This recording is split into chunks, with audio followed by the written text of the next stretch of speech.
This podcast is part of the Batman Universe Podcast Network, hosted by the BatmanUniverse.net. Check out everything related to Batman and the entire Bat family at the BatmanUniverse.net, including news and original content related to comics, movies, television, merchandise, video games, and more. Also, check out some of the other unique podcasts that TBU has to offer. Consider supporting this podcast by becoming a patron on Patreon. Even $1 can go a long way in supporting this content that you enjoy. Look for a link over at the BatmanUniverse.net to offer your support now. And now, on with the show. Come on! Kate Wilson's soundstage must be around here somewhere. Hey, I'm Stan Lee, doing my subtle cameo. Excuse me, Mr. Stan. This is a DC movie? Oh, gee, I gotta get out of here. Hey! Stan Lee? I'm back. I don't care if it's a DC movie. I love cameos. Not now, Stan Lee! Excelsior! Hey, what's up, everybody? Welcome to another episode of Jordan from Smallville, Bad Cat Shipper. This is episode 167. My name is Tim, but I'm not alone for this episode again. Dane is back. Dane, welcome. Yeah, you're doing podcasts by yourself now, Tim. So it's like you don't even need me. No. Let's never go that route. I'll always need you, Dane. Is it that awkward just talking to yourself? It still feels a little strange. I'm not gonna lie. I haven't. This is, I think, the third or fourth time I've done it. And yeah, it's still a little strange. It was funny. This time though, when I first started recording the episode and just talking for a while without you to chime in and share your thoughts, I found myself kind of getting out of breath a little bit. Maybe I was talking too fast at certain points without giving myself a break. So I had to stop for a little bit and then go catch my breath and then start all over again. Not all over again, but continue on with the episode. I was like, need to learn to pace myself better. At least you didn't do the thing where it's you're talking about the Birds of Prey movie and then you say, oh, so what do you think, Dane? Yeah. And then it's just silent. It's silent, or I pretend that you're talking and I acknowledge you and I sound like a nut. Yeah, that would be interesting, Tim. No, then have to send me to Arkham Asylum. Wow, Tim really is crazy, isn't he? Yeah. All these years of podcasting, he's finally cracked. I never knew. But yes, definitely good to have you back. Good. So yeah, I know was it? Yeah, it was before our last. Well, not the last episode where it's just me, but the episode before that we were talking about. See, now I know what we're talking about. Now I'm trying to think. Did we actually talk about it while we were recording? But I know we were excited about Red Dead Redemption 2 coming out for you PS4, me on Xbox One. But it's been out for almost a month now, and Dave, you told me you actually beat the game, which you must have been playing that nonstop, because I've heard it's a very long game, at least for nowadays, for a single player campaign. But man, I'm just made it to chapter 4 right now, but I know you've beat it, and even though you're not gonna go into spoilers for me, I know you kind of wanted to talk about the game a little bit. Yeah, and remind me, what is chapter 4? Wait, I mean, before you say that, there's going to be spoilers for Red Dead Redemption 2, so at least up to chapter 4. Yeah, at least up to chapter 4. So if you haven't gotten past that, you might want to skip this part. Yeah, that spoiler warning is now in effect. But chapter 4 is, I forget the name of the city. If it's they just stole or they're trying to find John Marston's baby, or not baby, but his kid Jack. Saint Denis.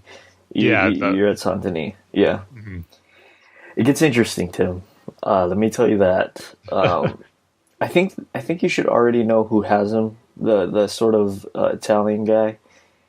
Yeah, I'm about to meet with that Italian guy. Yeah. So I haven't done that mission yet, but that's what's set up next. Yeah, you got a whole game ahead of you, and let me just tell you, it's going to go in a direction you probably didn't even expect.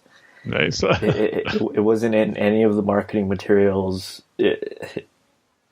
it gets pretty out there, and I'm really interested to hear what you think about it when you get to it, because you'll definitely know what I'm talking about.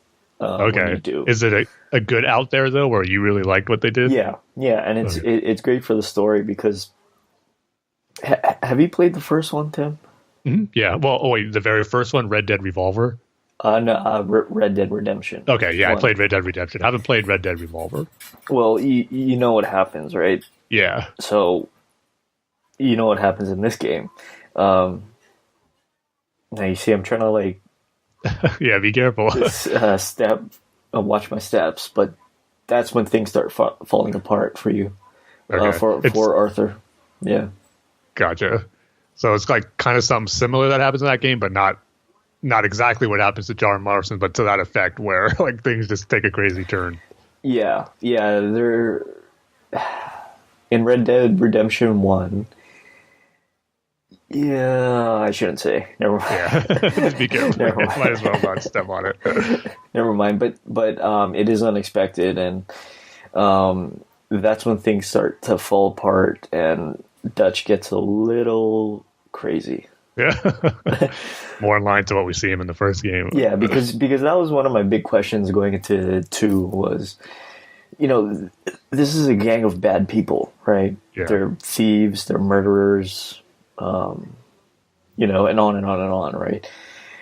So what made them fall apart? What was the impetus for that? But then once you finish that part of the story, you definitely get a good idea of what happened. So, yeah, that's what I'm anxious to see because, like you said, we know what happens if the gang falls apart, but the game is doing a great job of making you really invested in these characters. Yeah. It does feel like you're with a family of these, right? Even though they're a gang and outlaws, like you said, you really do like starting to care about the whole group of everyone in Dutch's gang, which is cool. And I'm just preparing for myself to for things to go horribly wrong for them to set up what happens in Red Dead Redemption, the first one. So I can't wait. But quick question. Oh, sorry. On the chapters. Yeah. Is chapter 4 the last one? It's just very long because when I go to like the menu screen, it's broken up into 4 chapters, and like it seems like there's only room for 4 on there. Is that the last one? No, there are 6. I want to say 6 chapters. Okay. After you finish your part, you see, I was trying to talk to somebody who was sort of in the beginning stages of Red Dead Redemption 2 at work, and it's so hard to talk about it without spoiling certain aspects of it. But after that, you sort of... I don't know if you've encountered them yet in Saint Denis, but the Native Americans.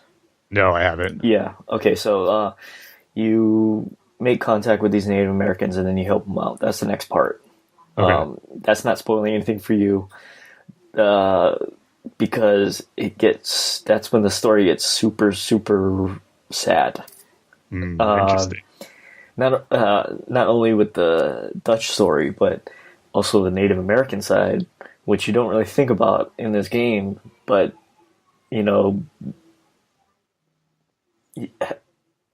I can't tell you, Tim. I can't tell you, Tim. But we all know what happened to the Native Americans during this time. They lost all their land, and yeah, that's all I'll say. Okay. Yeah. Interesting. Yeah.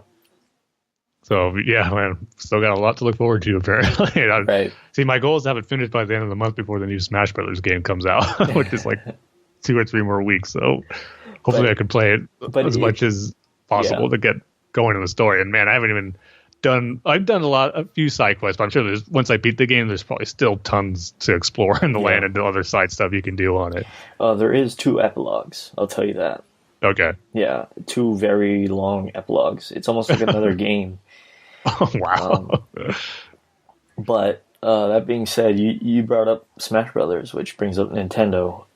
This game reminds me of a Nintendo game, like Breath of the Wild. Mm-hmm. Yeah. Where it's such a specific thing, and it's you can tell. Like, I mean, with Nintendo games, you can tell Nintendo put a whole lot of work into it and care and love, right? Mm-hmm. Same exact thing with Red Dead Redemption 2. It's definitely my game of the year, Tim. Interesting. Okay. Yeah. It's climbing up there for me. Right now, I'd probably still have Spider-Man as my favorite, but as you said, I have a lot more to go through with Red Dead Redemption 2, so it might take over. But I know when it first came out, it wasn't grabbing me like I was hoping it would right away. To be honest, a lot of the minute details and stuff that I kind of thought you'd really have to pay attention to get the most out of the game, like watching what you eat, cooking, hunting, and all that, making sure you have enough money for the gang and all that type of stuff where it's like feels like a little too realistic and too much stuff to be concerned about when I just wanted to really enjoy the story and the gameplay aspect of it. But once I kind of got into it a little bit in chapter 2, I started getting the flow of things and it started to come together, I think, nicely, where because at first I didn't have that feeling where, man, I can't wait to get back to play Red Dead Redemption or continue playing it. But once I got into chapter 2, I started getting that feeling where once I turn it off, it's like, man, I want to go back and play this game again. So it definitely got to where I was expecting it to be. Yeah, and that's the thing that really surprised me, how slow it was. Mm-hmm. Just coming off of Grand Theft Auto 5, Rockstar's last big game, right? It's really fast and it's funny and it's satire, right? But this game it's so much more slower. I think the tutorial's like 2 hours. That whole beginning part where you're in the mountains. Mm-hmm. I think it's like 2 or 3 hours, and it's just tutorial. It almost felt like another game, like a story-driven single-player game, right? Rather than an open-world game. Yeah. Right? That's the thing that it surprised me, was how slow, and it really took its time, and how somber the game is, because right when you jump into the game, things are not going good at all. Something went down in Blackwater, and then you're fighting for your survival pretty much in a blizzard. You and a bunch of other people's survival. Right. That's what really surprised me about this game, because you compare Red Dead Redemption 2 with Grand Theft Auto 5, and they're two totally different games. And it just surprised me how sad the story is, because I don't know, like you compare it to Grand Theft Auto 5, and it's all jokes and it's all satire. It's criticizing us, us adults, right? It's criticizing us, and it's funny at the same time. But then with Red Dead Redemption 2, it's slower and it's sad. And I can't make that more clear to him how sad the story is. Particularly, I'm kind of preparing myself for that already, so you're kind of confirming my suspicions, even though I don't know what they are. But particularly, I suspect as much. Like I said, with after you finish the Saint Denis story, it gets really sad and really, really depressing after that. And I mean, especially with Arthur, like what happens with Arthur, it's super sad, and it totally surprised me.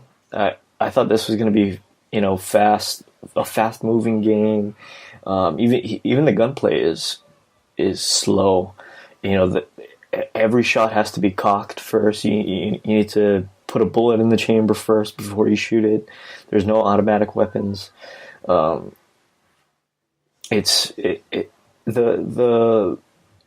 gunplay almost feels hard. It's really hard. You can't just stay in one place. You have to keep on moving around.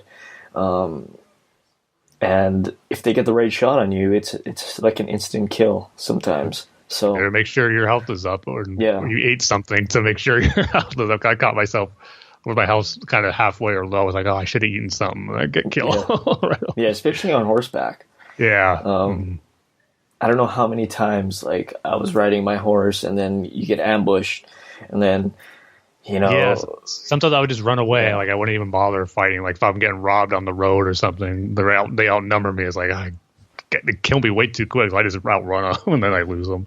Yeah, but then sometimes they're riding side by side with you, and it's hard to, it's hard to escape them. And then your next reaction is to get off your horse and go hide, right?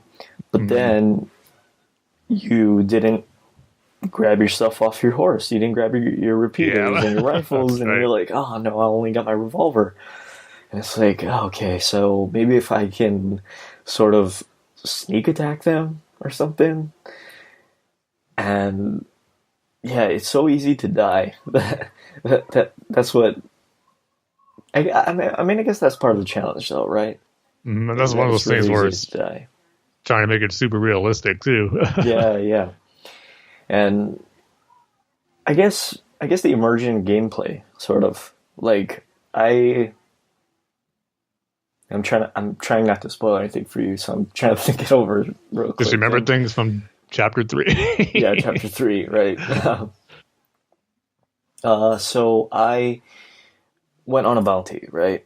You can go on bounties and capture people. Yeah. So I did that, got the guy, was going back, went to the sheriff's office, dropped the guy off, and then got my money, and then got back on my horse. And then as I was pulling away, I realized that I wasn't on my horse. Oh, you took another horse? I took somebody else's horse. So then it's Grand Theft Horse, right? Yeah. Or whatever.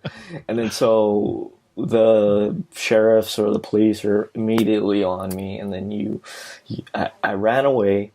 I ran into the bushes and waited for my wanted level to go down. And then, it finally did. And then I get back on the horse. And then I'm heading back into town. And there's a woman that says, she needs help. And so, okay, I'll help her, right? And she says that her ranch has been, she didn't pay the bill. I mean, she didn't pay her mortgage, right? So the debt collectors came and, we're holding her husband hostage, right? So then I'm riding and she's in front of me. I hit her, I kill her. And so I have to run away again because there's people around us. And like I'm running again, and then, I come upon the house, and then, there's the guy in there. And so I kill him. I kill the other guy, and then I set her husband free. And then I tell her, I tell him, oh yeah, I saw her down by the road.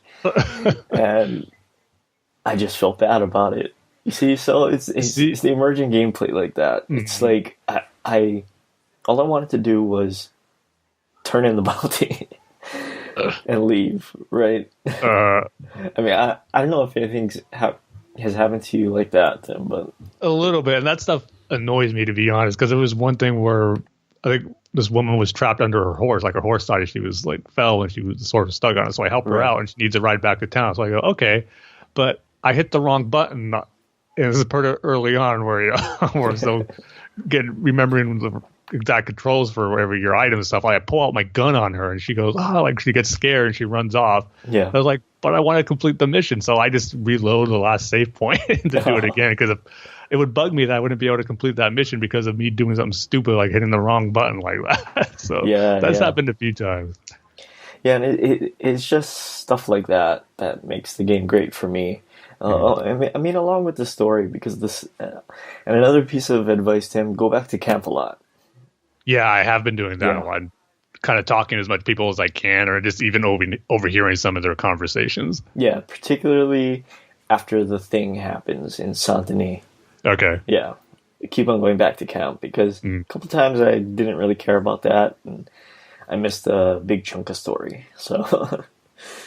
Yeah, it's things when you're just getting used to your campsite, you have to pack up and move out of there. Yeah, right. And for some reason, every time they move, I have a hard time finding my bed. Yeah, I know what you mean. Yeah. That's funny. I will say too, I am trying my hardest not to do any hunting unless it's required by a mission that you have to complete to progress the story. That's my goal, not to kill or hunt any animals. I'll buy meat and food at the butcher shop and donate to the camp in that way. But I'm trying my best not to kill any animals because as great as the game looks and sounds, oh man, it really pains me to kill them, especially when they're cries sometimes. Like in the first mission, or the tutorial, you have to hunt those deer that look graphics so good. You have to shoot them and you hear the cries like, oh. and it's really graphic when you skin them. Yeah. So you cut them open and you rip the skin off. Though there has been some times where I accidentally run over a rabbit with my horse and kill it. So I was like, oh, better not let it go to waste. A rabbit, a turkey. Yeah. So, yeah, it's like I said, it's been awesome so far. Got off to a little slow start for me, but man, it's been loving it the last few weeks I've been playing. I'm at that point. I just can't wait to go back and play it. So, yeah. Probably that's what I'm going to do after we record this episode, especially after hearing you talk about what's in store now that I'm on chapter 4. So I'm definitely looking forward to what's to come. It's weird because it seems like that is when the story kicks off. Everything up to that point. Because I kind of felt that chapter 3 was a really big turning point as well. And you're getting involved with those two families and then the kidnapped John Marston's son and all that. Like that to me, it was like a big turning point where things are getting going. It's actually after that thing happens in Saint Denis. That's when the story of the gang, I guess you could say, really kicks off. Okay, cool. Yeah. I got my work cut out for me when I go back to it, so I can't wait. And just remember, there's 2 epilogues. Okay. Yeah. Do they make it pretty easy for you to do them, or do you have to like search for them in a way without getting into spoilers if you could? What do you mean? Like, could you say to remember there's 2 epilogues? It's something that I could miss. So like, do I have? No. It's after the main story ends.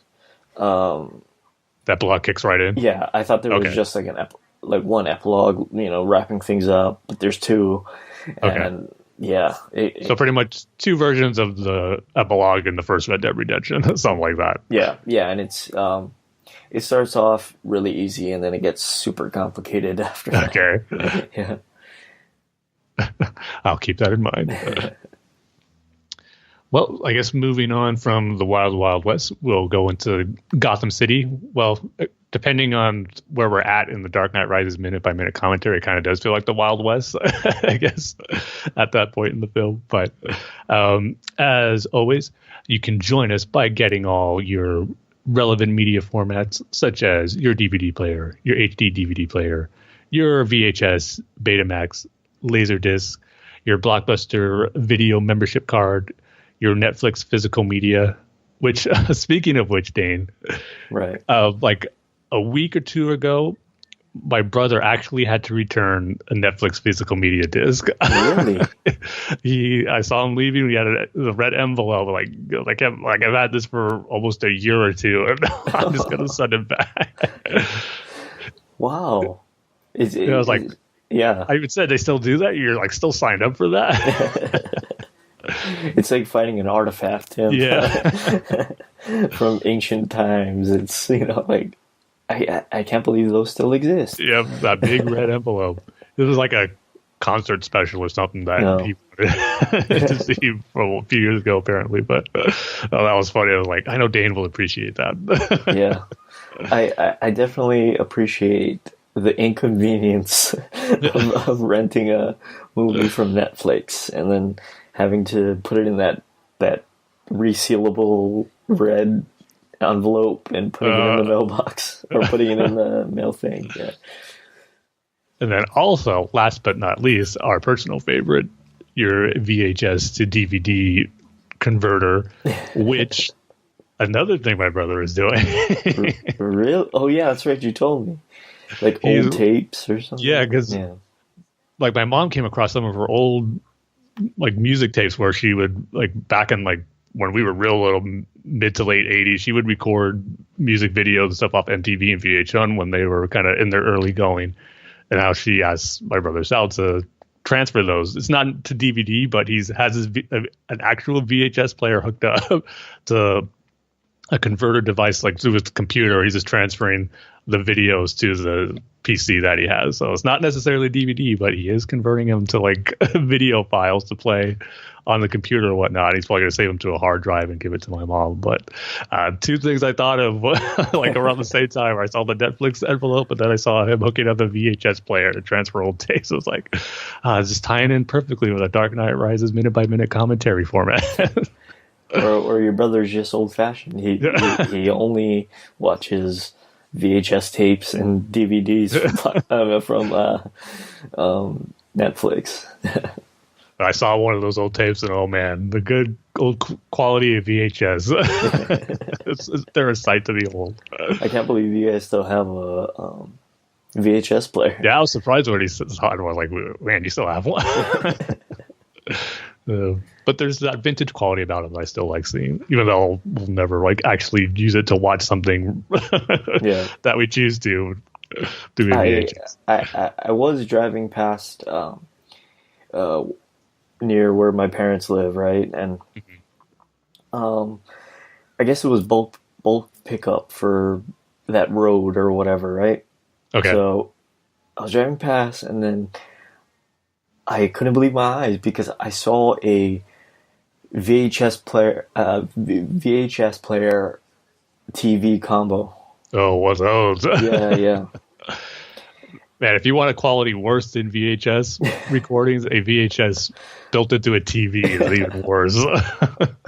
Or even, I remember when we were cleaning out after my grandpa passed away, we were cleaning out all this stuff, and he had I don't know if you remember this, Tim, but you remember those VHS players that were, a rectangle, right? They were kind of like a rectangle, and then you put the tape in, and there was a small screen on it. Oh, yeah, I never had one, but I remember seeing those. Yeah, and I was like, man, this is like awful. This is totally awful. Like, why would you? I mean, I guess if you had no other all they had at the time, yeah. I'm sure they're very expensive too. Oh yeah, I'm sure. Oh man, it's fun to remember how things were and just how convenient things are now. That's for sure. Now you don't even need physical media. Nope. Save it to your watch it on your phones, iPads, or whatever, like Apple TV, video game consoles. It's crazy to think back where how far things have gone now. But as of right now, I'm still watching The Dark Knight Rises on a DVD disc in my computer. So, I thought you were going to say VHS copy of Dark Knight Rises. Unfortunately not. I wish. But we are on the 115-minute mark or the hour and 55-minute mark. And I'll go ahead and give the countdown if you're ready, Dane. Wait, hold on. I went back too far. Let me just fast forward this. So we're at 155? Yep. Okay. You see, we're talking about convenience, and here I am rewinding. Dark Knight Rises. Okay, there we go. All right. So I'll give the countdown in 3, 2, 1, play. Bruce is just looking in the sky, or not the sky, but the ceiling of his cell, sitting in bed. And I think in fact, I know we're approaching the final climb, it looks like. How do you get people down there? I think the same way they brought Bruce down there with rope. They just tie him up. Oh, right. Totally forgot about that. Lower them down, yep. I like how all of these people are never referenced again. It's like, they probably died in the prison, underground prison. Well, there's that shot. I don't know if we'll make it. I don't think we will. But once Bruce gets out of there, he throws that rope down there. Yeah. Yeah, but that old man isn't going to climb out of there. Well, that's a good point. Maybe the younger ones can get out first and find another way to help the others out. Yeah, I guess. Bruce is making the climb, and I don't think we're going to make it. No. Dang it. Should be a good one on our next episode, though. One thing that always bothered me is that the people that are chanting isn't syncing up with what they're chanting. Oh, really? Yeah. See, I never really noticed that. It's a bad ADR. We'll have to look out for that in our next episode then. Yeah. All right, so that does it for our Dark Knight Rises minute-by-minute commentary. And now we can get into our feature topic. And this one is sadly going to be kind of I don't want it to be a total somber discussion because it's also going to be a celebration too. But this past week on November 12th was a day that I was dreading for a long, long time, and it finally happened. And that is the death of Stan Lee.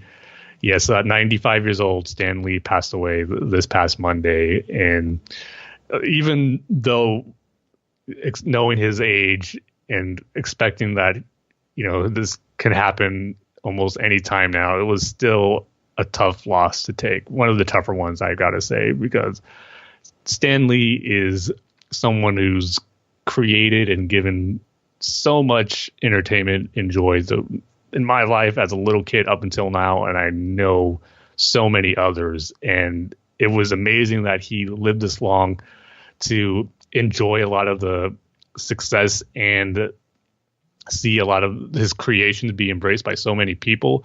And so that's, kind of a silver lining that I took when hearing about his death. But man, it was a really sad day. I just remember seeing that first thing when I went online on Twitter. That was like the very first tweet I saw, a bunch of tweets confirming that Stan Lee has passed away. And man, my heart just sank. It was like, no, the day is finally here. And it was as tough as I was kind of expecting it to be. But like I said, as sad and somber as losing Stan Lee is, kind of want this discussion to be a celebration of his life and the work that he did and all the joy that he gave us and so many fans, comic book fans, movie fans, just genre fans in general. I mean, yeah, of course he's, associated with Marvel. He pretty much is Marvel and created the Marvel universe. But, regardless of you're just only a DC fan or a fan of DC and Marvel like we are, I mean, how can you not feel the effects of the loss of Stan Lee and just,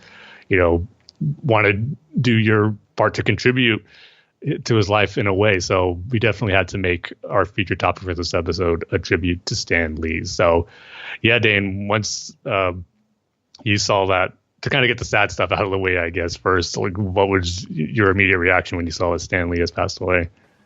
Yeah, just exactly like you, just sad. And you knew it was coming because he was, 95 years old? Yep. Mm-hmm. And yeah, just sad. You can see it coming, but that doesn't make it doesn't make it any easier, right? Mm-hmm. So yeah, just overall sad. And yeah, I mean, it's one of those things, like you said, for how long he lived, it was just, to me, it felt like almost like Stan Lee was going to live forever and be with us forever, because that's what was so great of having him alive for so long. Like, he was enjoying all this great content, like this golden age of comic book movies, and just even in comic books in general in recent years, the boom they've seen of really great creative works coming out from the characters he's created, and the fact that he lived so long to see that, it was great. And like I said, he was enjoying it with us, which was awesome, because what makes Stan Lee really great is, not only just the wonderful characters and stories created, but he was one of us, a fan.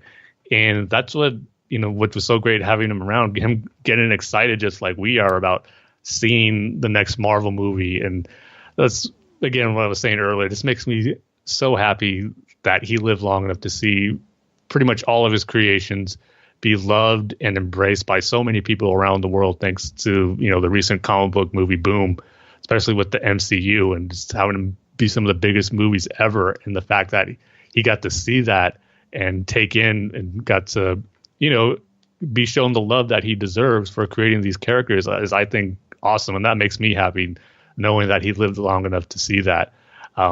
It's just really great, because that's something, sadly, not all comic book creators got to experience, really. I mean, just think about Bill Finger and the tragic life that he had.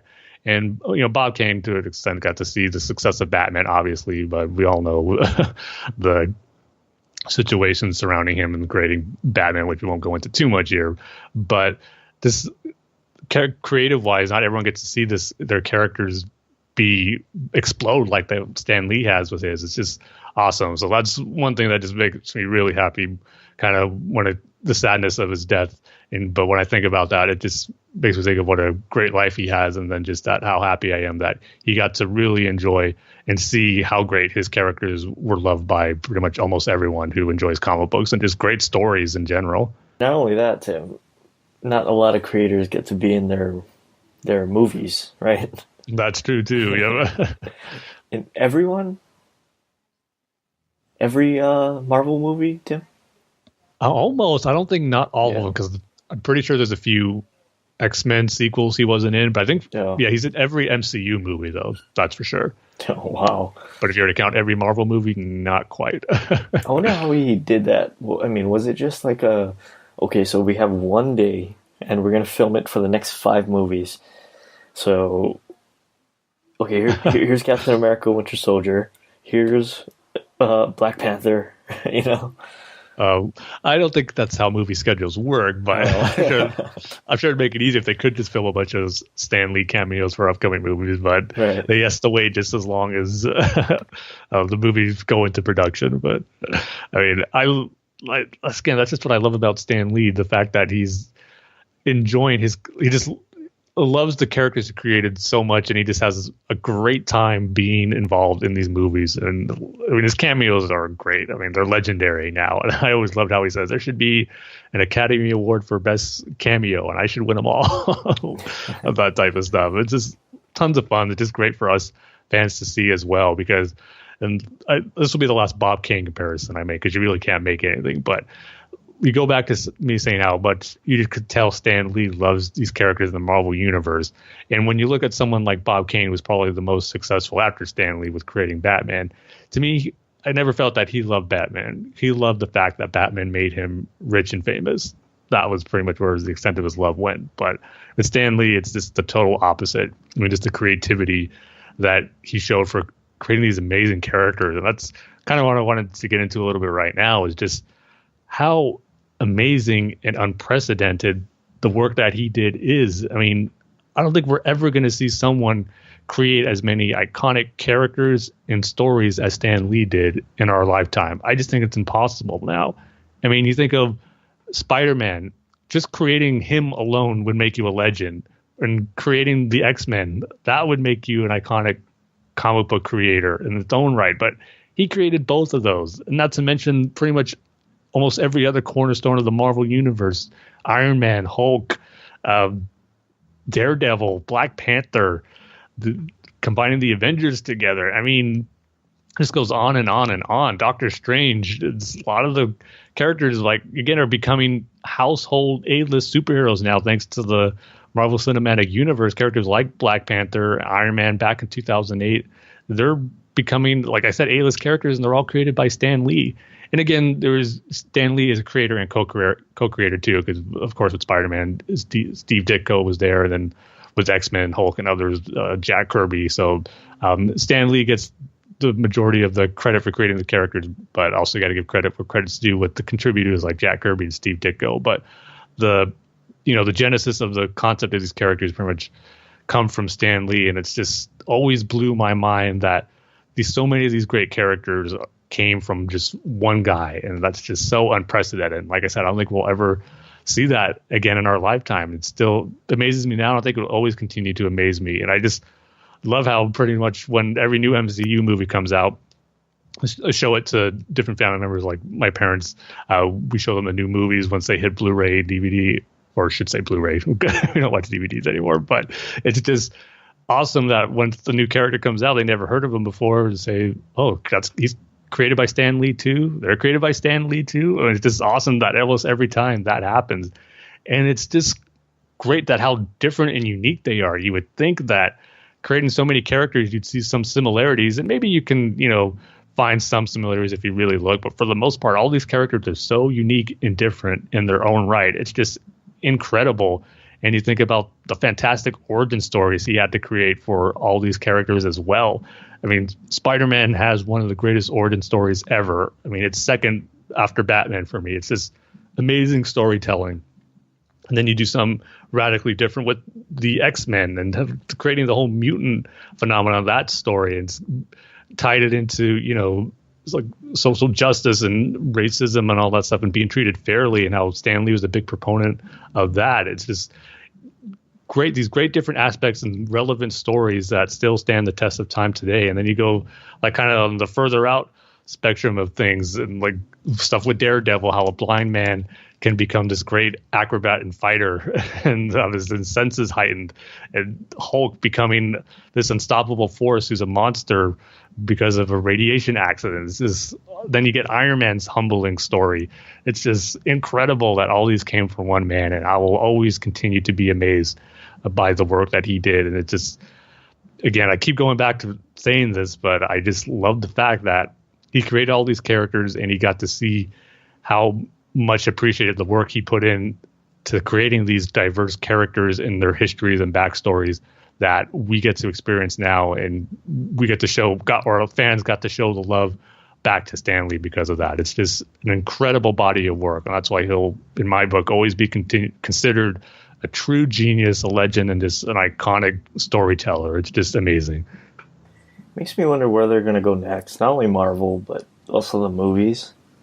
It's like, I mean, I know he really didn't have that much to do with Marvel and the movies, but who's going to be the new cameo, right? Or I hope they don't do any cameos. Yeah. Right. Or, what new character are they going to come up with that's going to be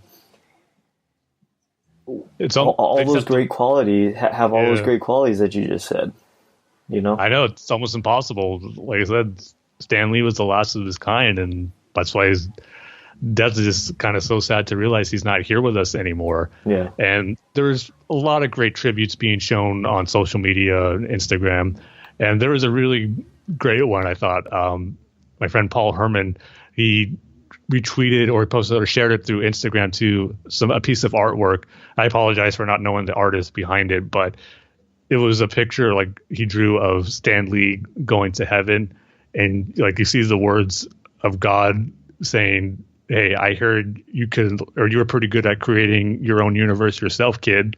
That type of thing. It was just like really pointed to how true that is of him creating the Marvel universe. And like I said, all these different characters, it's just astounding. And like you said about what to do next regarding like his cameos and having that Stan Lee effect in there, there's nothing really you can do. I think you just got to leave it on and honor what Stan Lee did in that role. And man, it's going to be a sad moment when we see Captain Marvel in the next Avengers movie and Spider-Man Home or Far From Home. I'm pretty sure he filmed his cameo for that. I'm not 100% sure, but man, it's going to be kind of something cool but sad to see Stan Lee's next cameo in Captain Marvel, because it's going to be sad to think that that's going to be one of his last ones, but it's going to be awesome to probably see the crowd give a nice big cheer, and that's going to be pretty cool to experience. So it's kind of be one of those bittersweet type things where you're sad that it's one of Stan Lee's last, but it's going to get the proper reaction, I think, from the Marvel faithful and comic book fans once they see that. So that should be a pretty cool moment that I'll look forward to. Hopefully these next 3 last cameos that he's going to have. Yeah, how much did he film for how many different movies? I don't know the exact total, but we're at 20 MCU films right now, so he did at least 20 and plus others. I know he had a cameo in Venom too, so that was his most recent one right now. And you go into some of the early Fox movies, but like I said, with the X-Men, the Sony Spider-Man's cameos, and then even some like the first Hulk and the 2003 Daredevil as well, he was in that. So it might be close to like in the 30s maybe, I would think. And he was in the Spider-Man game, so yeah, I mean, his cameos weren't just limited to Marvel movies. He was in the video games too. I saw a video not too long ago that chronicled all his like video game cameos. Yeah. And he was in a lot more than I thought he was. I kind of didn't realize he was in like Marvel Ultimate Alliance 2 and some of the past Spider-Man games, like the Amazing Spider-Man movie tie-ins. But his best one probably is going to be the most recent one because the graphics look amazing. I just like he's this bartender or the restaurant owner commenting on how good it is to see Mary Jane and Peter Parker back together. Just a cool little moment there. Yeah, because they're not together in the comics, right? No. Yeah, that's what I thought. Yeah, and even I remember, even though he didn't have a cameo, he did the narration for the first Spider-Man PlayStation 1 game. That's, one of my favorite superhero and Spider-Man games ever, like I talked about in our recent episodes. And it was just cool to have him involved in there. And just, again, going back to how he was Marvel, involved with he was the face and voice of Marvel Comics, and he just loved being a part of it, which was awesome. And it felt right having Stan Lee be involved in all these different iterations of his stories. It just felt natural and right that the creator of all this should be involved. And it makes me think, I was talking about all these great characters he's created. I didn't even mention the Fantastic Four, which was the first characters or superhero characters he did create. And I don't know if you heard the story of how he got to create the Fantastic Four, Dane, but it's one that is so good. It's like one of those movie or like a storybook / movie situation that happened where he was just trying, he was writing comics, but not, the superhero genre. And he was always felt that being a comic book writer, he wouldn't be taken seriously as an actual writer, and he wanted to be an author. And I remember him telling stories in interviews how he would kind of shy away from telling people that he wrote comic books. And heck, even the name Stan Lee came from that, because I think his plan was when he became a successful author, he'd use his real name, Stanley Martin Lieber. But for comic books, he would just use, the shorter version of Stan Lee. But I just loved how he was getting tired of writing comic books and not really doing what he wanted to do, and how he was going to leave Marvel and write one last story, and how his wife, Joan, told him that, for your last story, just do whatever you want to do. What's the difference if they don't like it? You're going to quit anyway, so if they fire you, what's the big deal?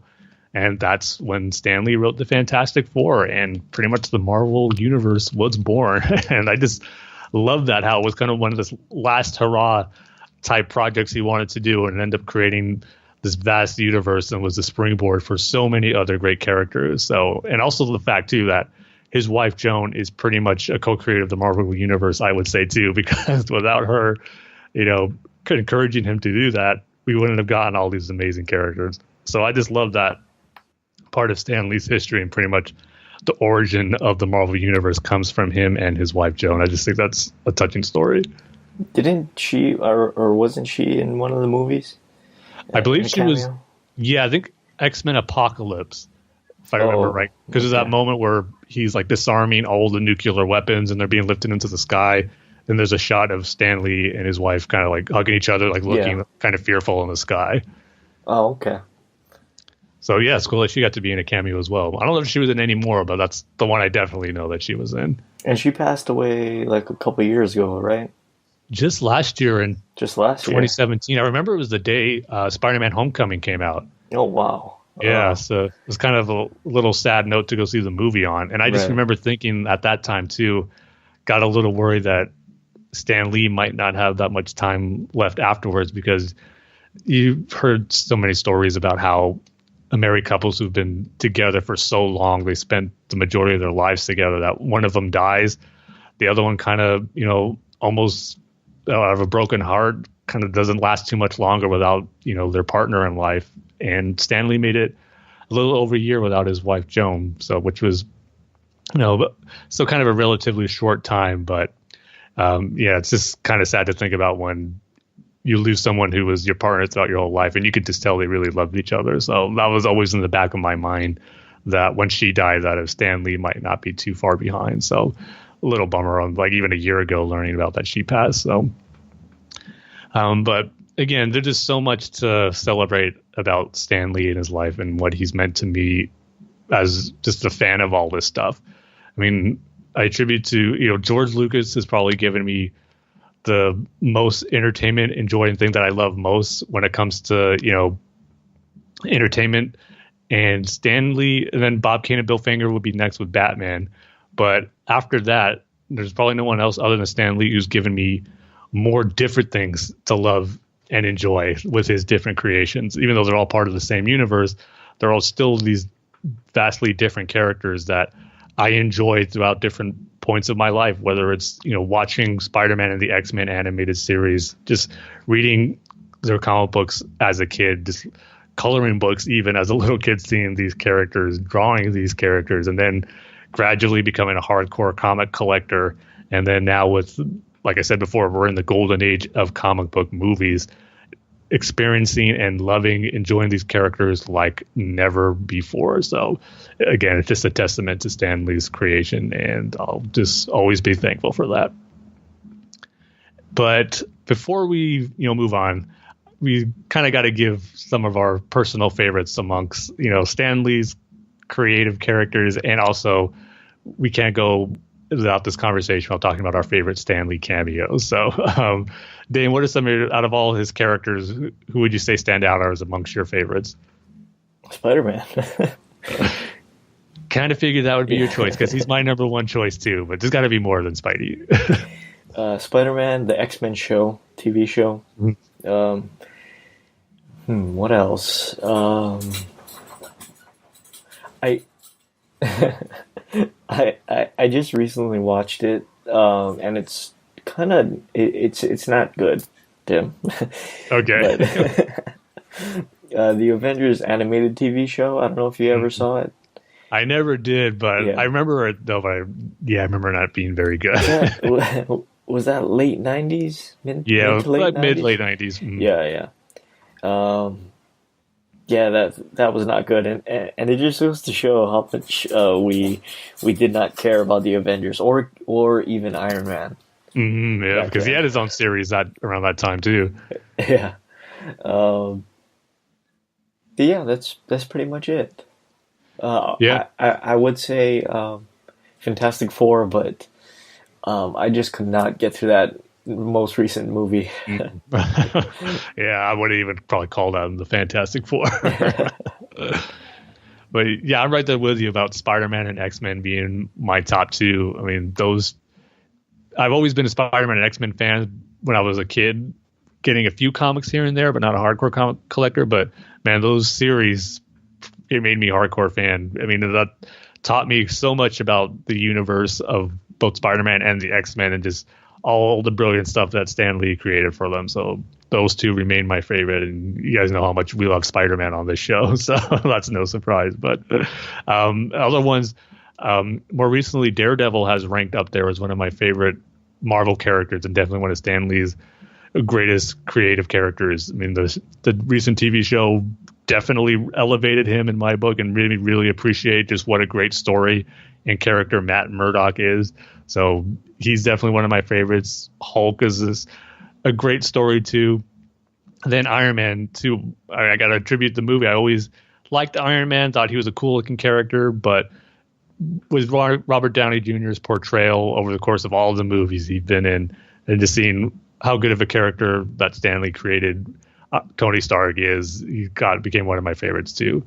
Captain America is one of my favorite Marvel characters too, but he wasn't technically created by Stan Lee, though Stan Lee did rework him and gave him his origin when they decided to bring him back, as far as being frozen in ice. So he does have a hand in some of the stuff we know and love about Captain America as well. So yeah, those are some of my favorites. But again, he's created so many that you can't go wrong if you have any different choices about who your favorite Marvel character is created by Stan Lee. It's just amazing. But before we end this conversation, like I said, we got to give our favorite Stan Lee cameos. So, man, there was a bunch of them like we were discussing, but what are some of the ones that stood out to you as your favorites, Dane? Definitely is one from Spider-Man Homecoming. I really like that one. And yelling at his neighbors. yeah. And the third Spider-Man movie, where he's like, "Oh, I guess heroes do exist," or something. He's like, yeah, or I believe it's good that someone can just make a difference. He goes, enough said. yeah, because it's so cheesy and it's so bad that I love it. It actually might be one of the best parts of the movie, honestly. I think it's just cool that we see him actually talking to one of the heroes, because usually that's not the case in his cameos. And to have it be Spider-Man, wish it was in a better movie, but it's still cool that he interacted with his creation in a big live action movie, which is awesome. Right. But some of my favorites, I'm going to go with one that always made me chuckle. It's actually his cameo in The Incredible Hulk, the one with Ed Norton.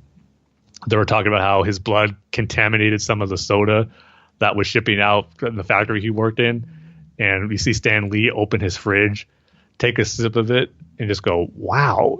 And he drops it. And like, something happened to him, but we don't know what. But it's funny hearing them like this situation about Banner's blood being possibly consumed by people, and ends up being Stan Lee, someone who drinks that soda with Hulk radiated or Hulk blood. So I thought that was funny. Then another one of my favorites is from the first Amazing Spider-Man movie with Andrew Garfield. I just love how we see Stan Lee. He's like the school librarian. He has headphones on. He's cleaning up the library, and you see Spider-Man fighting the lizard in the background, but he can't hear what's going on. It's just a real funny visual. I love the fact that Spider-Man saves a table from hitting Stan Lee in the back of the head. You see the table flying at him, but the web catches it, and then Spider-Man throws it back at the lizard. It's just a great moment. You get to see, it's funny, but then you get to see Spider-Man save Stan Lee, so which is cool. But probably my favorite cameo of his is going to be from Guardians of the Galaxy Volume 2, where we see him talking with the Watchers, these cosmic beings in the Marvel Universe. And I love how it pretty much, brings the theory that all of Stan Lee's cameo is by the same guy living out different periods of the Marvel Cinematic Universe and its history. Like, doesn't matter when. He's like this cosmic being who can go to any point in time and make all these cameos. I like how it kind of brings that aspect to Stan Lee, because he's talking to the Watchers and saying, no, there was this one time I was a Federal Express delivery man, harking back to his cameo in Civil War. So I just like how he's could be someone who knows that he's involved with all these different Marvel characters' lives, and that it's kind of making itself self-aware. And then at the very end, the last post-credit scene for Guardians of the Galaxy Volume 2, it goes back to him talking to the Watchers, and they're walking away from him. And one of his last lines is, hey, I need to ride out of here. I got so much stories to tell. I love how that's the last line, because I'm sure Stan Lee, he's given us tons of stories and probably had tons more to tell as well. So I thought that was kind of a fitting cameo that encompasses how great Stan Lee is. So those would be my favorites. And what's a great, entertainment joy it brings us seeing Stan Lee in all these cameos. It's just awesome. So yeah, was a sad week of mourning the loss of Stan Lee. It was great though to kind of talk about in this short discussion of just how much he's meant to us as comic book fans, and honoring the legacy of his work and how it will continue to be loved and embraced by, I think, everyone for generations. That'll never go away. So to end this conversation, there's only one word that we could say, which is Excelsior. Do you know what Excelsior is? I know there's a definition for it, but off the top of my head right now, I can never remember what it was. I just like that it's Stan Lee's catchphrase. That's all that matters to me. Oh. Should probably look that up at some point. Yeah. But part of me doesn't want to know if it actually means something. I just want it to be Stan Lee's word. But with that, we can go ahead and move on to some news and discussion topics that have happened over the last 2 weeks. And we got a bit of new casting news to go over with the Birds of Prey film. And this is the one I've been waiting for. Who would be playing Cassandra Cain in the Birds of Prey film? And I was just excited that Cassandra Cain is going to be in a live action movie. And I just couldn't wait to see who's going to portray her. And they're going to go a very different route with this iteration of Cassandra Cain, as she's going to be played by Jay Basco, who is only 12 years old. So they're definitely going for a younger version of Cassandra Cain, which, is probably a little younger than I was hoping for. I was kind of wishing they do her as a kind of an older teenager, like 16, 17. But at the same time, I really think this could be a cool way to introduce the character, where, first off, she could probably have a cool dynamic with the team of older characters we're going to see, like Harley Quinn, Black Canary, and Huntress. And they'll probably, I imagine, what premise is going to be, because I believe there was a description of what her role was going to be in the film. How I believe she steals like a diamond belonging to Black Mask, and she kind of gets involved, amongst, I guess, Black Mask's criminal organization and dealing with the Birds of Prey, and she'll probably come under their protection, I imagine. But then I can just totally see where she can more then be capable of taking care of herself with her martial arts training that we know she's gotten pretty much since birth in a way, if they go with the comic book story for her. And just seeing Harley, Black Canary, and Huntress be impressed and shocked by how much, she could take care of herself and fight, and just have that be kind of a cool dynamic where they still have that protectiveness they want to show her, but she'll also have the respect knowing that she can handle herself in a way too, which could be cool to see. And then also too, hopefully if this movie is a success like they're hoping, we can just see Cassandra Cain grow as a character. Have her, if she appears in several movies, we'll see her grow up and become more of the character that we love in the comics, because she just has such a great character arc in those comic book storylines. I think it would be awesome to see portrayed in a series of films. So hopefully it will be a good portrayal that starts in this film, and we'll get more of it. So yeah, I'm excited about the casting, even though it was different than what I was expecting with her young age. Yeah, I think this is going to be more like a cameo. Interesting. At the end, right? Because if we look at Dark Knight Rises, that girl ended up being Talia, but as a child. And then I had one more example. I totally forgot it. Jenna Malone from Batman vs. Superman. She was supposed to be Batgirl, right? And then those rumors, yeah, I remember. And then she was she Lois's assistant or something? No, she's just someone in forensics, I think, who she got some information from. Yeah, right. And then she got left on the cutting room floor. So yeah, I think it's going to be something like that. It's not going to be a big thing where she's helping the birds of prey. I think it's just going to be like and what's that girl's name? Cassandra Cain, and then movie ends. I hope it's not like that. What it's going to be. I really hope not. But by the way, do you want to know what Excelsior means? Oh, yes. Okay, so it's used in the names of hotels, newspapers, and other products to indicate superior quality. But in North America, it's the soft wood shavings used for packing fragile goods or stuffing furniture.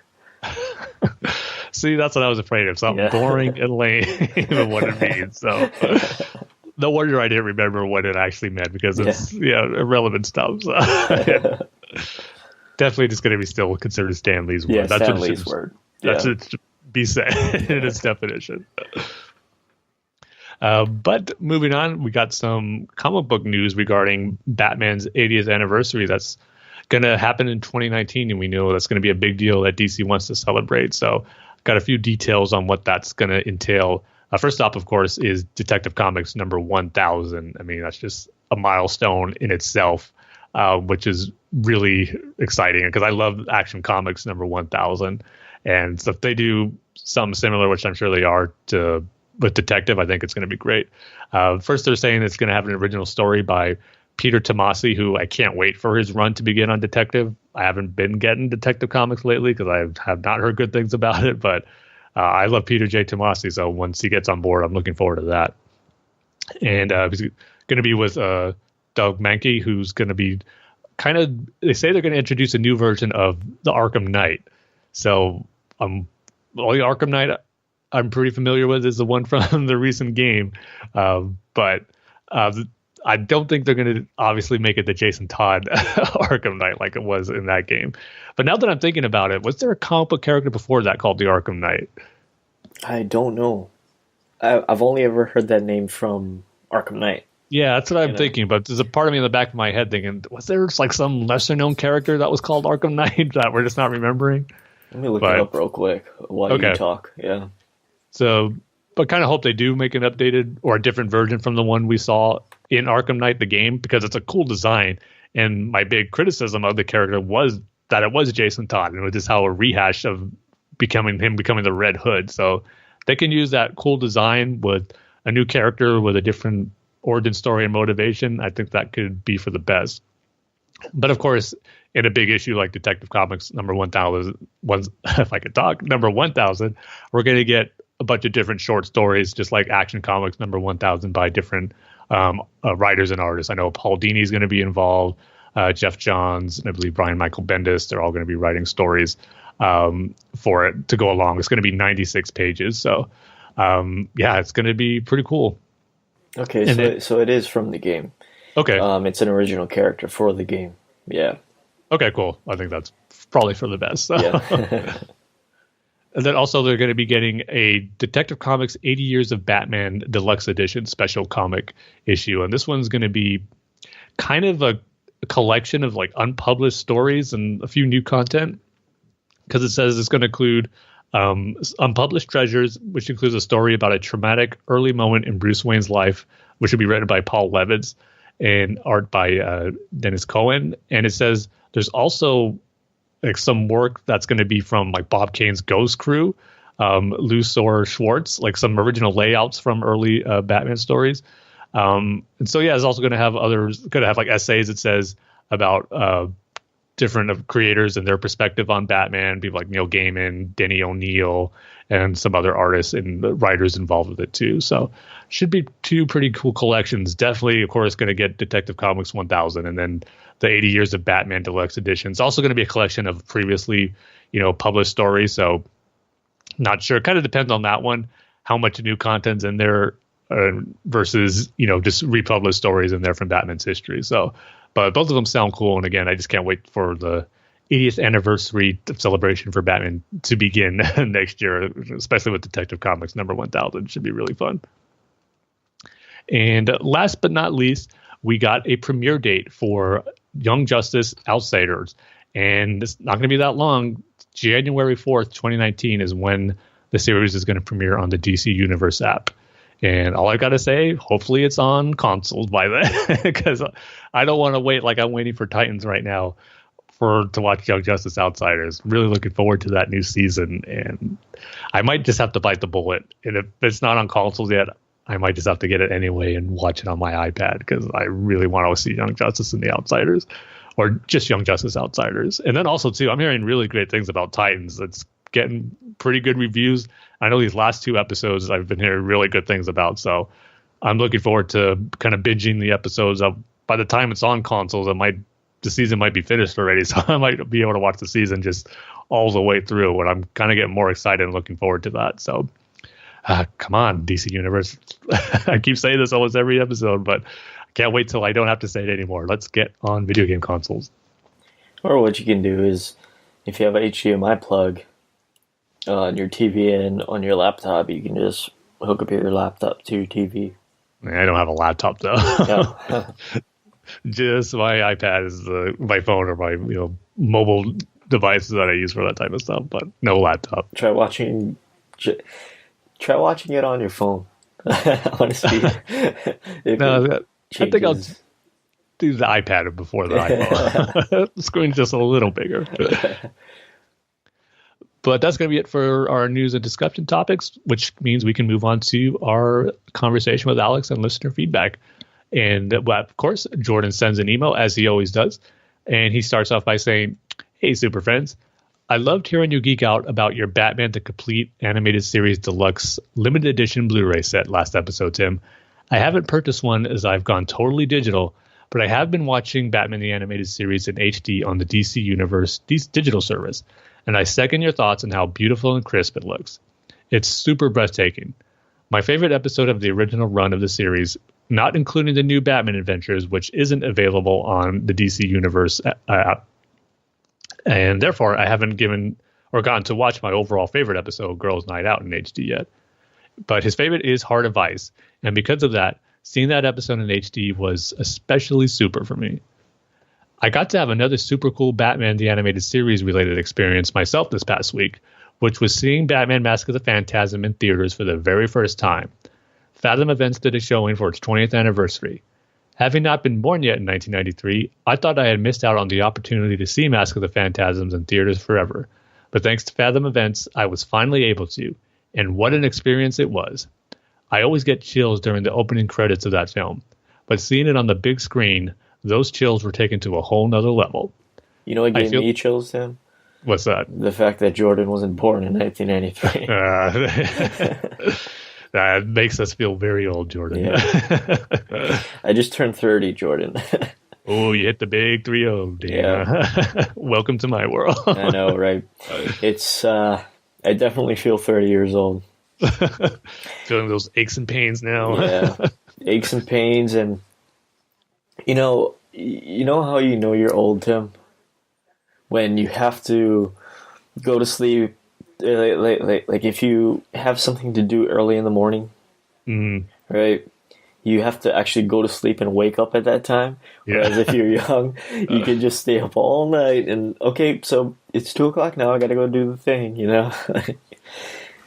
In my case, sometimes you can't go to sleep right away, and like you're up anyway, trying to go to bed early, and still have to get up at that time. Or you're working and you're tired. You're dead tired. Like throughout the entire day, you're working. Once you get home, you can't fall asleep for some reason. Yeah. Or the opposite happens where you go to bed super early where you're never used to before. It's like, man, what's happening to me? Yeah, right. It's like, that party's at 9:30? Yeah, I can't go. That's my bedtime. Yeah. So look what's in store for you soon, Jordan, as you hit our old age. But he goes, the movie in theaters again for its... let me actually reread that as I picked up on the wrong spot. Here we go. I feel super fortunate to have gotten to see Mask of the Phantasm that way. Fathom Events is also showing Superman the movie in theaters again for its 40th anniversary later this month. And I've got a ticket to that as well. Seeing Superman the movie in theaters is something I have had on my bucket list forever. I would have had seen Mask of the Phantasm in theaters on there as well, but unlike Superman, the movie, which I figured would almost undoubtedly get a theatrical release again, Mask of the Phantasm I didn't think ever would, and therefore it was a super exciting, unexpected surprise when the Fathom Event screenings were announced. Seeing Mask of the Phantasm in the theater was such a super experience, and I can't wait for Superman the movie at the end of the month. Fathom Events also just announced that they'll be giving The Death of Superman and Reign of Superman a double feature theatrical release too, and I immediately bought a ticket to that also. The Death of Superman is my favorite animated film of all time, and as Fathom Events only gives theatrical releases to select entries in the DCU AOM line, I definitely feel The Death of Superman is deserving of being among those select few. It's a masterpiece, and I have super high hopes for the sequel. Originally, I thought I was going to get to watch Reign of the Superman until January 29th. Then I found out that the digital release would actually be on January 15th. Now I'm going to get to see it 2 days earlier than even that, on January 13th, because of the theatrical release, and I couldn't be more excited. Yeah, I forgot they did announce the Superman double feature with Death of Superman and Reign of Superman. I got to see if my theater's doing that, because that'd be really cool. But like you, Jordan, I did get to go see Mask of the Phantasm in the theater. For me, it's for a second time, because I did get to see it back in 1993. Again, being the old man that I am. But it was really cool seeing it on the big screen again, like you said.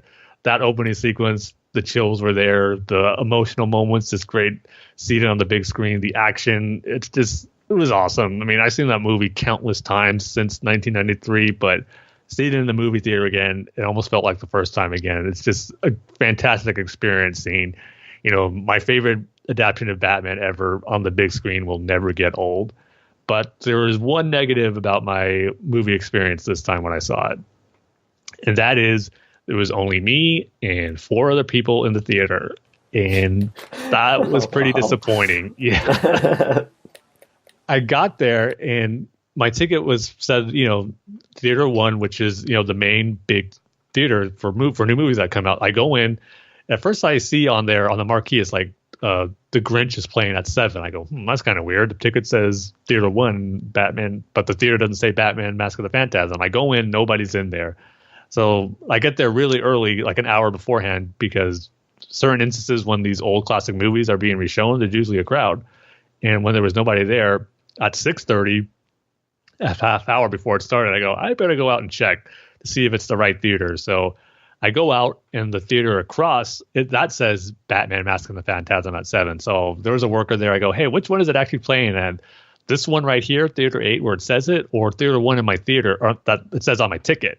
And he says, no, it's Theater 8. You can go ahead and go in once we finish cleaning it up. So I go in. It's like 6:35, and I'm still the only one in there until like 6:55. I'm like thinking 5 minutes, man, am I going to see Batman Mask of the Phantasm on the big screen in a movie theater all by myself? It's like, that could be kind of cool, but at the same time, I want more people to experience this awesome movie on a big screen. So a few people, trickled in right before it started. But like I said, it was only 4 other people. And it was like, it's kind of disappointing because sometimes it's fun for a movie you've seen a lot of times and then see it on the big screen. That audience, participation and reaction, cheering for certain moments, clapping at certain moments. That's part of the fun of seeing these movies on the big screen. And I didn't get any of that. I mean, you could barely hear a few people down a few aisles below me laughing at some of the funny moments that happened with me. But yeah, it wasn't quite the theatrical experience I was hoping for. And I kind of got worried thinking, man, I hope it's not like this everywhere, because it'd be a major bummer if so many people aren't experiencing this truly great Batman movie on the big screen again, because that was the problem back in '93. Hardly anyone saw it because it was such a limited release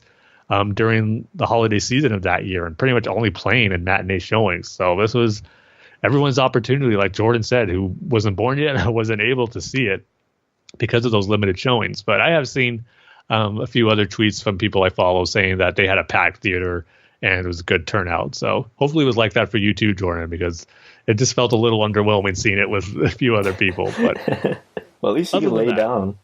Lay down I could on put the my seat. feet up. Yeah. Yeah. Or what you could have done was you could have sat right next to those other people and been like, might as well. I mean, there's nobody else here. Yeah, might have make this, get to know each other because we're the only ones in the theater. That's what I've always wondered, though. Like, if they announce a movie like this and nobody goes, do they still show the movie?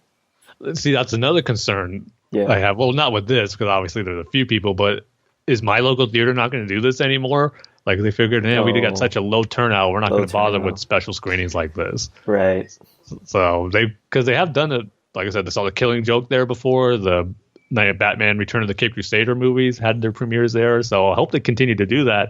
And like I said, I got to check for Superman, The Death of Superman double feature. But with that low crowd, now I'm thinking, are they even going to bother with that now? So hopefully they won't. But it was just pretty disappointing. Yeah, well, I mean, that makes sense because over here we used to have the sort of like a Japanese film festival, right? Like they would just show a bunch of movies from Japan, like the Kurosawa movies. That's how I saw some of the Kurosawa movies because cool. My grandparents used to take me to the to this little festival thing. I saw a lot of. I saw Ghost of the Fireflies, the Studio Ghibli. I think their second movie. Saw Akira there. Don't take a kid to go see Akira. Yeah, that's not a good idea. But yeah, like I remember used to have it. Nobody used to go, and then now they don't have it anymore. So hopefully this doesn't deter them. I know. Hopefully it'll be okay. We'll give it one more shot because I don't think they had a turnout this low for any of the DC animated movies before. So hopefully it'll be like this one of those things for some reason or another just didn't generate a big crowd that day. So what was the other DC animated movie they showed? Yeah, like I said, there was Killing Joke. Oh, right. Batman, Return of the Cape Crusaders. And was there any other ones that I might have missed? I think that was it. And there was a lot of people there? Yeah. Well, it wasn't like a full packed house, but there was a crowd. Yeah. This wasn't a crowd. This was a handful of people. Yeah. So, yeah, we'll see. There was a big crowd for the Batman 89 when I saw it that time a few months ago. So, I don't know. It kind of makes me think that people in Chino Hills are fickle Batman fans. They're only there for the big movies, but they're not the diehards when they go see the true classic like Mask of the Phantasm. So, wow, who'd have thought Tim was an elitist? That's how disappointed I was with this low turnout. I was like, where were all the Batman fans that I thought were in Chino Hills when the Dark Knight trilogy, marathon screening before The Dark Knight Rises was a super packed house, and I had to go like all the way up to the top to get a seat. It would have been worse, I guess you could say, if they were like, you know what, we're canceling the screening. Yeah. Here's a voucher. You can come back again. for a different movie, you know? I know. Would they have shown if I was the only one in the theater? Yeah, no, like, what if you're the only one there? I've never had that happen to me where I'm the only one there. No, yes, me neither. There's always one or two people. It's never just me by myself. Kind of like a concert too, right? Like, if you're like, oh, my favorite band is coming, and then like you show up and there's only two other people there. Like, does the concert still go on, or? I guess they'd have to. Yeah. Hey, you gotta, play for who's there. Make sure you satisfy that fan base, even though it's super small, so they don't get a bad impression of you. But yeah, so that was my experience with Mask of the Phantasm. Still great to see it on the big screen, but sad hardly anyone was there. It's unfortunate. Yep. But Jordan continues saying, conversely, it's too bad that we have to wait even longer to see Wonder Woman 1984, as I honestly wish I could watch it today. But I am super pumped for when it does hit theaters on June 5th, 2020. If that postponement gives them more time to make Wonder Woman 1984 the best film possible and puts the release at a better time for the movie to be as financially successful as possible, I totally understand. It will be cool if they set a precedent for all live-action Wonder Woman films to release in the summer now that both so far will have done so, just like all live-action Batman films besides Batman v Superman. I'm not familiar with Dante Pereira Olsen or Douglas Hodge, but as I always say when actors I'm not familiar with are cast in DC roles, DC has a super track record with casting. So I'm super confident that both Pereira Olsen and Hodge will kill it in their respective roles as young Bruce and Alfred. I can't wait to see how Bruce and Alfred play into the story regarding the recent castings for the Joker with Joaquin Phoenix. And then he goes, as for Ewan McGregor being cast as Black Mask, I'm only familiar with him in one role, and I honestly wasn't particularly fond of his performance there. But there are plenty of examples of me loving an actor's performance in one role of theirs, but not in another. So I'm nonetheless super pumped to see what McGregor brings to Black Mask. I'm super excited to see Black Mask make his live-action debut, as he's been one of my favorite Batman villains ever since I first saw him in the Batman episode, The Breakout, as a kid. Tim, I know you only watch select episodes of The Batman, but that's one I highly recommend you check out. It's one of the best of the series. It portrays Black Mask in a super terrifying way, voiced super brilliantly by Gotham and Black Lightning star James Remmer, and it focuses a lot on Batgirl and Robin. Unlike in Batman Under the Red Hood, although I love the portrayal of Black Mask in that as well, the portrayal of Black Mask on the Batman is much more under control and calculated in his villainy. I think you'll love it. That's cool to hear. I wonder what that one role was. For Ewan McGregor. Oh, I know. Yeah. I hope it wasn't Obi-Wan. We might have some issues there, Jordan. But no, regarding that Black Mask episode for the Batman, I might have to check that one out because I forgot he was in there. I knew he was, but kind of slipped my mind until you said it there. But the fact that you're saying it's more of an under control and calculated portrayal of him, that's the type of Black Mask I like and want to see in the movie. So I'll definitely have to check that out, Jordan. So thanks for that heads up. Speaking of Ewan McGregor, I watched Christopher Robin. Oh, yeah. What'd you think? That was a really good movie. Didn't I tell you? Yeah. I really liked it. Almost made me cry. There was some of those moments, where it makes you a little misty eyes or gives you a lump in your throat, taking you back to childhood stuff in simpler times. But he's such a good actor, man. I mean, He was great in that role. Just how diverse his roles he can be and what he can do as an actor is awesome, and why I'm super excited again for him being Black Mask. And I since you were on the last episode with me, Dane, when this news came out, I know your answer, but just what are you thinking of Ewan McGregor as Black Mask? Just how excited are you for it? Ewan McGregor, like you said, is a great actor. I just don't really see him as Black Mask.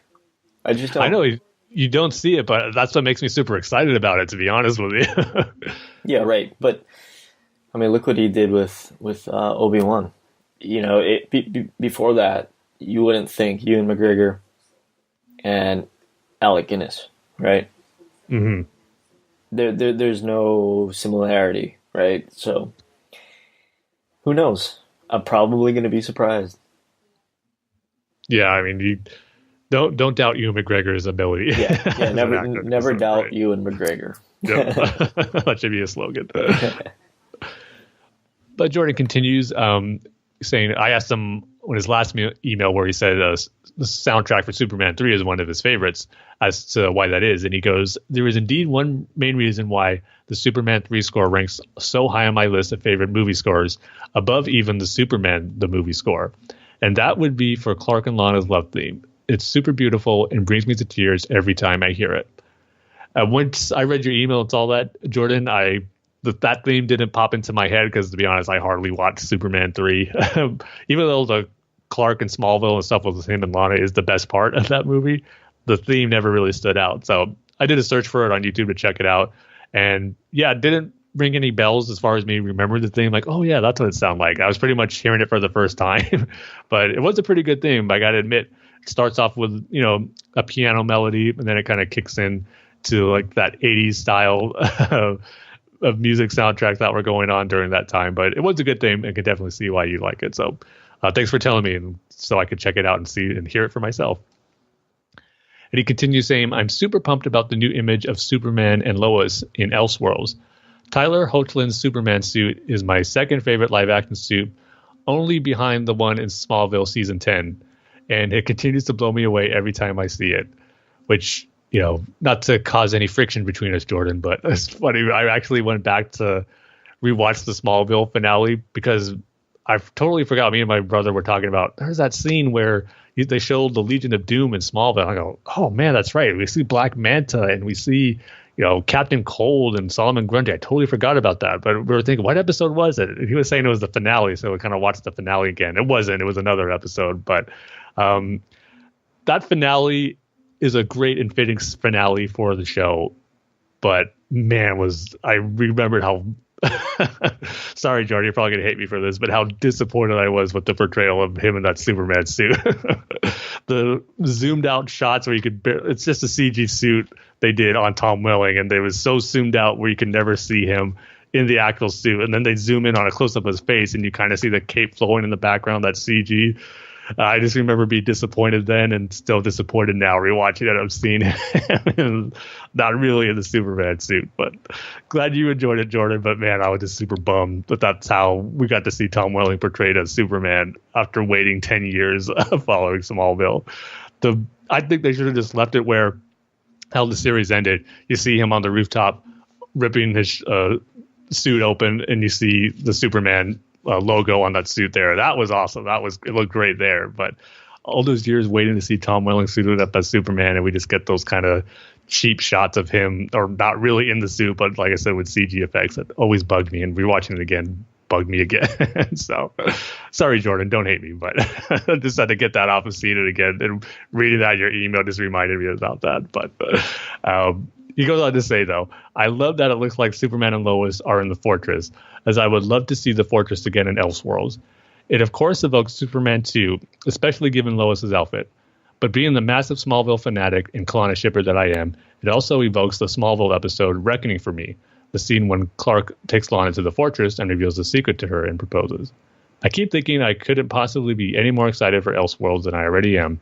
But then DC keeps coming along and saying, well, look at this. And I do. And I somehow get even more excited. Yeah, I'm with you. Elseworlds is looking really, really cool. I mean, you throw in just the Superman and Lois stuff is awesome. But then you got Batwoman. And then you got the whole flip-flop with Oliver being the Flash and Barry being the Green Arrow. Just a lot of crazy fun stuff mixed in with cool, iconic DC heroes like Superman is going to be awesome. So I can't wait to see it, just like you, Jordan. But as always, Jordan has a couple of questions to wrap up the email. He goes, first, was all the music talk on the podcast lately, and because this isn't a subject you said you plan to devote can't talk today. He goes, lately, and because this isn't a subject you said you plan to devote a feature topic to, I thought I'd ask, what are your top 5 favorite lyrical songs used in the DCEU? Mine are Gangsta, the Harley Quinn and Joker flashback version by Kalani in Suicide Squad. Number 4, Iki Thump by the White Stripes in Justice League. Number 3, Ring of Fire by Allison Crowe in Man of Steel. Number 2, Everybody Knows by Sigrid in Justice League. And number 1, Seasons by Chris Cornell in Man of Steel. Yeah, this is a great question to throw at us, Jordan, with, like you said, with all our music talk. This is what I wouldn't have thought of, so I'm glad you brought it to our attention and gave me something to think about here. So For my picks about licensed lyrical songs used in DCEU movies, I'd probably go number 5. Now, I don't think this one was actually in the movie, but it's on the soundtrack, and in the trailer for it was I Started a Joke from Suicide Squad. As I'm not much of a Bee Gees fan, but that is one of my favorite songs of there. I think it's a great song. And of course, there was a different version that was used for the trailer, so I did like that one. And then number 4, I'm going to go with another cover of a 60s song, Come Together by Gary Clark Jr. and Junkie XL from Justice League. And of course, it's a Beatles song, a classic, and there's pretty much no cover that can top an original Beatles song. The compositions are pretty much perfect. But this was one I did like. I liked the heavy guitar distorted doing the main riff for Come Together. I thought it sounded good with that and kind of fit the theme for Justice League. I like hearing it at the end credits there. So I did like that one. The number 3, I'll go Fortunate Son by Creedence Clearwater Revival. From Suicide Squad. I just like that song in general. So hearing it in the movie was cool. And then I'll pick one of yours, Jordan. Icky Thump from Justice League by the White Stripes. That's just a great song. That beat and melody it has in the verse, but then when it gets into that guitar riff in the chorus, I think it just sounds awesome. So I liked hearing that one in there. And then number 1, just got to go with Bohemian Rhapsody from Suicide Squad. The song is amazing, one of the greatest songs ever. And yeah, maybe it does get overused a little bit, but I did like hearing it in Suicide Squad and kind of fit the moments that they were trying to evoke at the end there with it. So that would be my number 1 pick. How about you, Dane? What are some of your favorites? I don't really have any because I really don't like licensed songs in superhero movies. Besides totally the understand obvious, that. Besides the obvious, which is the Guardians of the Galaxy. Yeah, movies. About to bring that up, right? But I guess if I had to pick one, Sunny Day Real Estate, Batman Forever. There you go. The song's called 8. Yes, Bohemian Rhapsody. I guess. Because it's a classic. Yeah. Yeah, that's it. Yeah, I'm with you. I mean, see, I'm okay with kind of them using some licensed songs in there, just like in the background for certain moments. That's fine. Like I said, Guardians of the Galaxy is probably the best example of using that and have it fit with the story. What I don't like, and I think is a bygone era now that I'm glad to see go, is songs written specifically for like a comic book superhero movie. Like kind of we got Prince one. Yeah. Like, yeah, with that. Kiss from a Rose by Seal for Batman Forever. I forgot about that. That Evanescence song for Daredevil in 2013. I mean, that's one of the things that makes Venom feel like a dated 90s superhero movie, because it had a theme song written for it by Eminem, which was really annoying. So that's one trope I'm glad to see it's not being used anymore. Songs by artists written specifically for the film to kind of cash in and get more attention to it by using whoever the popular artist is at the time. So I'm glad that that's a trope that's gone. I think Suicide Squad did that. Oh, that's right. That Heathen song. Yeah. That's true. Yeah, that was a big hit too. I remember hearing that a few times. I would get in my car and have it on the radio before I turned on my iPod. That song would come up a lot. Yeah, because they specifically reference Batman, I think. Do they? I never paid attention to the lyrics or probably listened to it. Something about like the Batmobile or something. I can't remember. Yeah, so it hasn't completely died out, but definitely nowhere near it was back in like the 90s and early 2000s, where you had to have a popular artist do a song for your movie. But Jordan's other question, and this is a great one.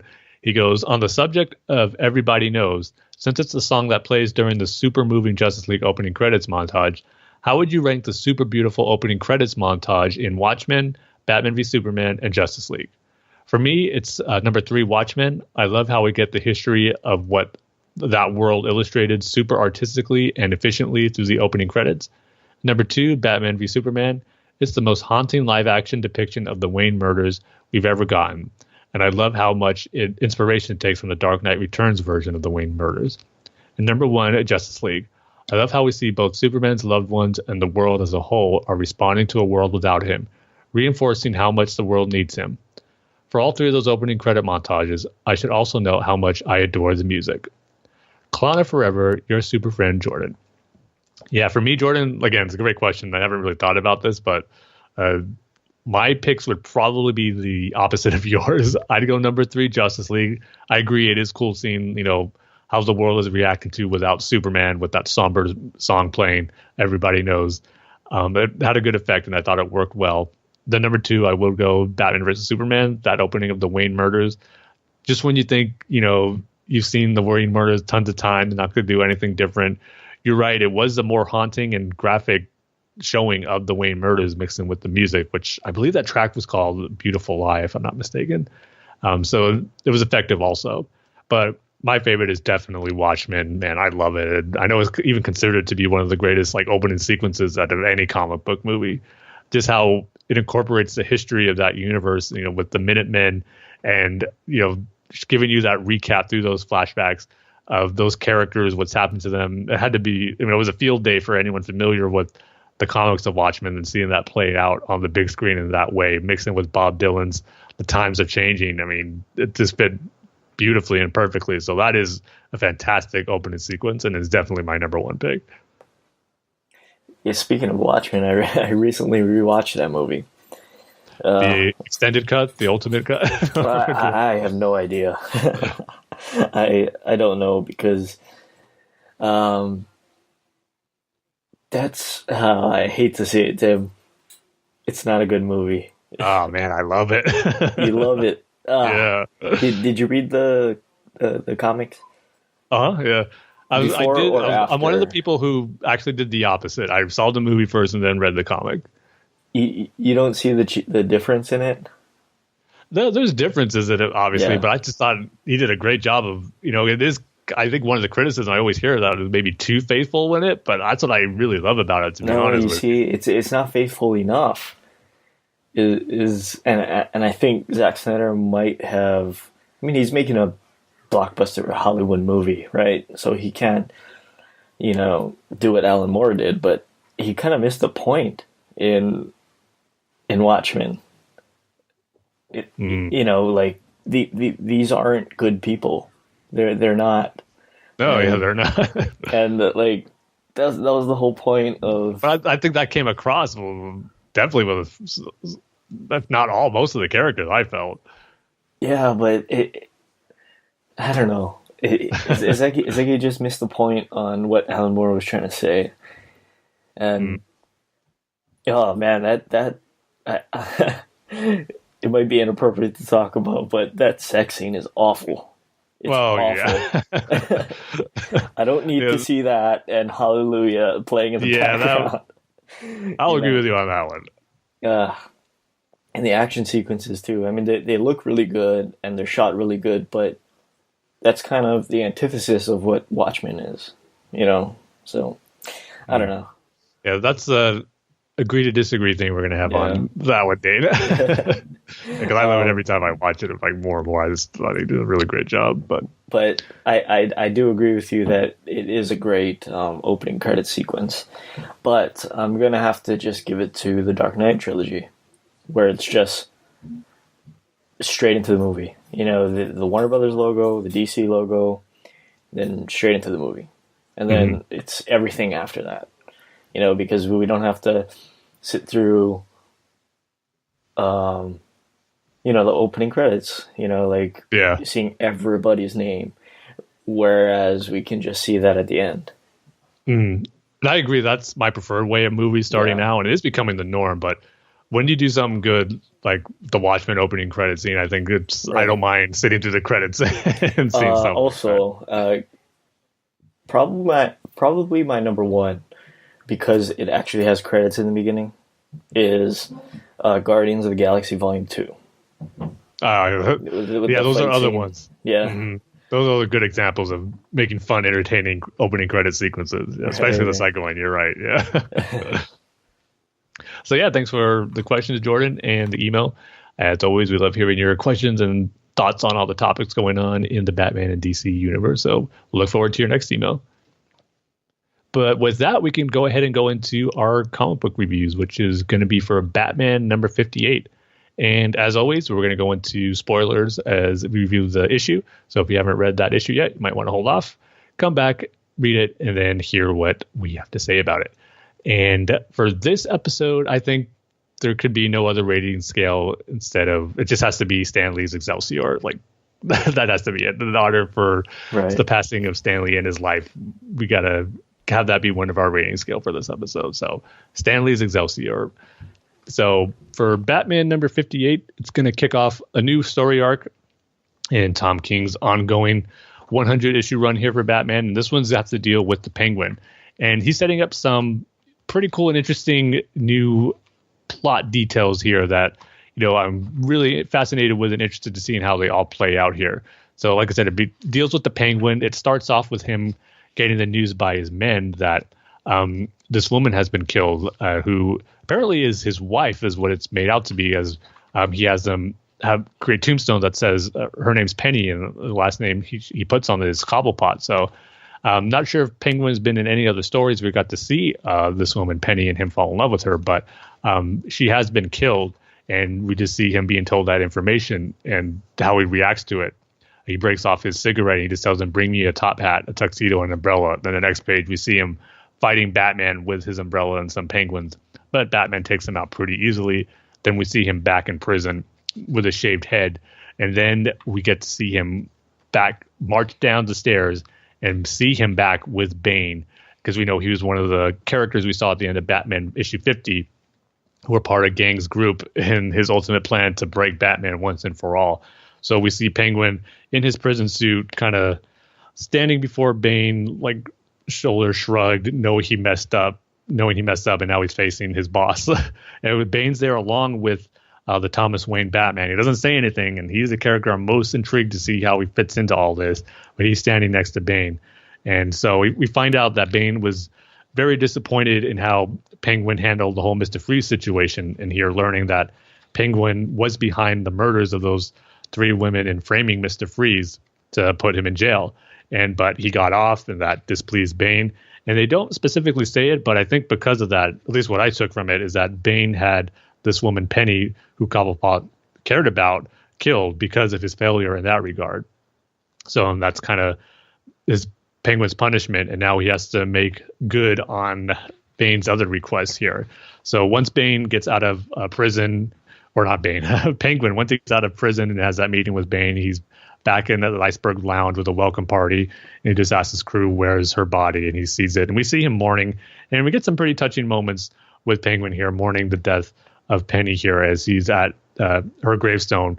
He has one for her, and he tells them, "Get a grave ready for me, for when I die, I'll be buried right next to her," and how he was the only one who really appreciated her. And she was pretty much a prostitute who Penguin pretty much said, you know, you were tossed around and passed from man to man, and you were, you know, treated that way almost your whole life, but no one understood you like I did, how, you know, you had a soul and you were so much more.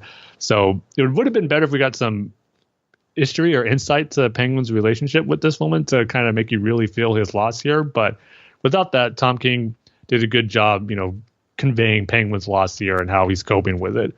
And then after he leaves the gravesite, he has to put his next plan into motion to fulfill Bane's request and get back at Bruce Wayne for letting Mr. Freeze off. And so he figures this men think that, oh, we're going to, you know, take out Bruce Wayne. He goes, no, we'll just take out I'm trying to remember his actual wording and what he used, but he's basically they're going to take out Alfred instead to really hurt Bruce. And after that, we get this great sequence and probably one of my favorite Batman comic pages ever. We see some big teeth with bloodstains on them being cleaned by a hand. And just by the dialogue, we know it's Alfred. And then on the next page, we get this one full panel page artwork of Alfred hanging upside down in the Batcave on some robe, cleaning the teeth of the Tyrannosaurus Rex trophy that Batman has in the Batcave. And Batman just on the ground looking up at him. It's just an awesome visual. I tweeted it out how, like I said, it's one of my favorite Batman comic pages ever. It's just an awesome image of Alfred being Alfred and cleaning and keeping the Batcave up. And that includes the teeth of the Tyrannosaurus Rex trophy. It's just awesome. I just love that about Alfred. And, you know, seeing him casually joke around with it with Batman here, it's just one of the aspects of the relationship I just love.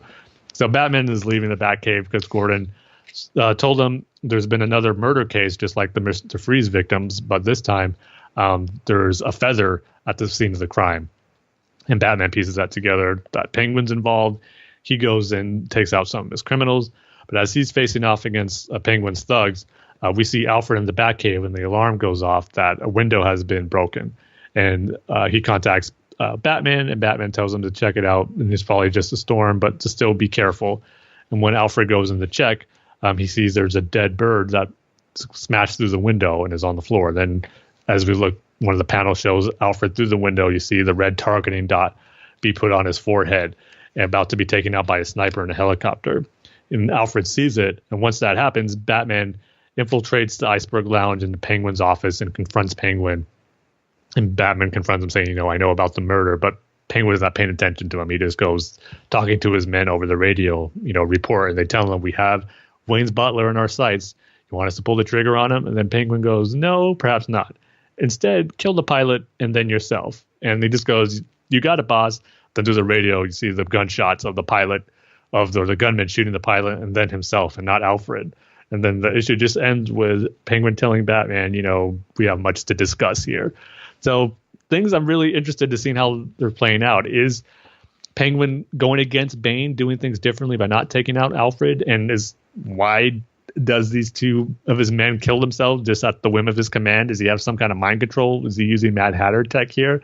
So I'm curious to see what Penguin's angle in all this is. Is he still doing his job for Bane, or does he have his own agenda here because of Bane killing the woman he loves in Penny? And is he going to work with Batman here to bring down Bane? So I'm very intrigued to see how Penguin's going to go about in playing this out, to see which side he's going to fall on. But it was a good start to this next arc. Good use of Penguin in the story. So I'm going to give it 4 out of 5 Stanley Excelsiors.